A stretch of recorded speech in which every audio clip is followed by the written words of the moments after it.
काय म्हणता विदर्भातले पोट्टे हो. तर आज आलोय मी ग्राउंडवर. तर इथं बॅटिंग करून राहिलाय रोहित, तर इथं जयू बॉलिंग करून राहिला. तर जयू ना याचं काही चॅलेंज होणार आहे. काय चॅलेंज आहे? 6 बॉलात 6 छक्के. कोण मारते? रोहित भाऊ.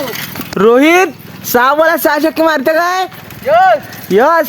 तर रोहितने होकार दिलेला आहे जयूच्या 6 बॉलात 6 छक्के. पहिला बॉल जयू टाकून राहिला इथं. आता या रोहितले पहिल्या बॉलातच मांग बॉल गेला आणि छक्का आहे काय? छक्का काय 4 रन मला असं वाटते का रोहितचे 5 छक्के बसते का नाही बसून माहित नाही. हो आता या पहिला उचलला तो चौकाने गेला धडाचा, तो वापिसच आला. काय आले का रोहित असं होऊन राहिलं ना आपलं. 4 महिने आपण खेळायला आलो, पहिला बॅट हातात धरली. 4 महिन्यानंतर तो बॅटिंग करायला आला आणि आता म्हणते की बॅटीला बॉल नाही लागून राहिला. असं थोडी राहते. चॅलेंज चालू आहे. ह्या जयू बी 4 वर्षापासून बॉलिंग करायला नाही आलता. वाईटवर वाईटच टाकून राहिला. Dot ball. आता डॉट बॉल घ्या. हे बॅटा घुमून राहिलाय. आता एखादा कोच पकडायला लागेल रोहितले हे चॅलेंज कम्प्लीट करायसाठी. धोनीला पाठवतो आता त्याच्यापाशी. थांबा.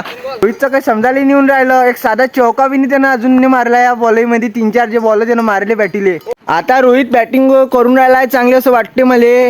आता उचलला त्यानं लय वर्षाबाद शॉट.